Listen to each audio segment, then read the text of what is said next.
qui t'empêche de pouvoir t'apprécier? Qu'est-ce qui t'empêche de pouvoir t'aimer? Qu'est-ce qui t'empêche d'accepter ce que tu as dans les mains? Qu'est-ce qui t'amène à perdre ton énergie ou à être essoufflé, à être de mauvaise humeur, même lorsque tu rentres dans le foyer? Qu'est-ce qui t'empêche à te sentir inférieur? Or, lorsqu'on te regarde, tu as une situation acceptable. Qu'est-ce qui t'empêche? Qu'est-ce qui te donne l'occasion de rejeter ta personne alors que les autres t'apprécient? Nous allons évoquer les prisons intérieures. Les prisons intérieures sont des prisons qui nous empêchent de jouir de la vie, qui nous empêchent de voir qu'il y a des pépites d'or en nous, de voir les trésors que Dieu a mis en nous. Les prisons intérieures. Ce sont des formes de prison qui marchent avec nos systèmes de pensée qui sont parfois obscurs. Lorsque la lumière est éteinte, on ne peut pas voir, on ne peut rien observer. Or, il y a des belles choses qui sont autour de nous, mais nous ne voyons rien du tout. Parce que nous n'avons pas assez de concentration, assez d'énergie pour apprécier la personne que nous sommes.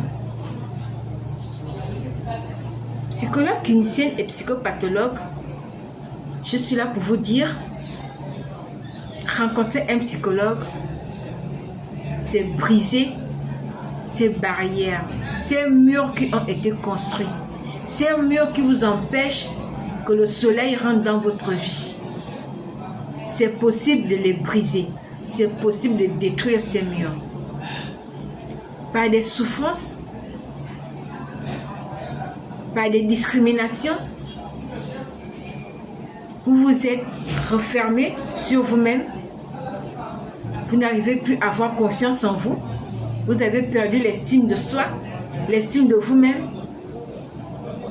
Lorsque vous venez chez le psychologue, c'est pas comme j'entends parfois, est-ce que je suis fou pour rencontrer un psychologue? Non, on vient chez le psychologue, c'est pour se découvrir, c'est pour avoir une bonne énergie, une énergie qui va te permettre de découvrir qui est ta personne et de découvrir les trésors qui sont au-dedans de toi.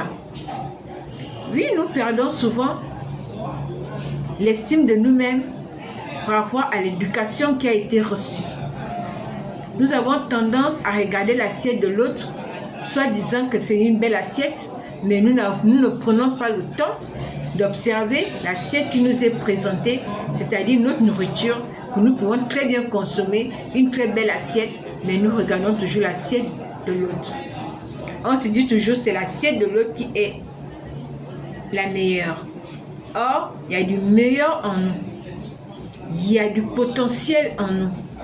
Mais ce potentiel, pour le découvrir, il faudrait que tu t'acceptes. Il faudrait que tu travailles sur ta personne. Il faudrait que tu puisses observer ta personne, observer qui tu es.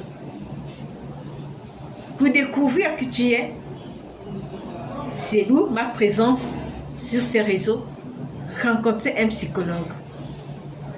C'est très important. Ça sauve des vies. Nous avons des angoisses, le stress qui peut gâcher toute une vie, qui peut détruire tout ce qu'on a construit. Et oui, je suis là pour vous interpeller qu'il faut rencontrer un psychologue. C'est une partie de l'être humain qui est parfois ignorée. On se dit, bon, je n'ai pas besoin d'un psychologue dans ma vie, je ne suis pas malade.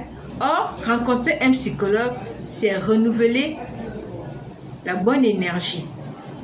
C'est mettre de la lumière sur son chemin.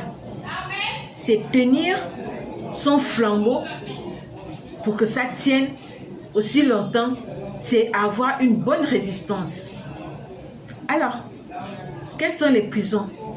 Ça peut être l'addiction à la drogue, l'addiction à l'alcool, les foyers toxiques, Nous voyons des papas qui travaillent tellement fort, qui travaillent difficilement pour subvenir aux besoins de leur foyer, mais ils ont du mal à rentrer dans ce qu'on appelle foyer parce que le foyer est toxique. Il y a de l'énergie qui est vraiment une énergie polluante en fait. Rencontrer un psychologue, c'est enlever ces systèmes de pensée qui nous empêchent d'avancer, qui nous empêchent de voir le soleil, qui nous empêchent d'apprécier la vie. Alors, dès aujourd'hui, rencontrez un psychologue pour avoir la vie et le bien-être. Sur ce, que Dieu vous bénisse. Merci.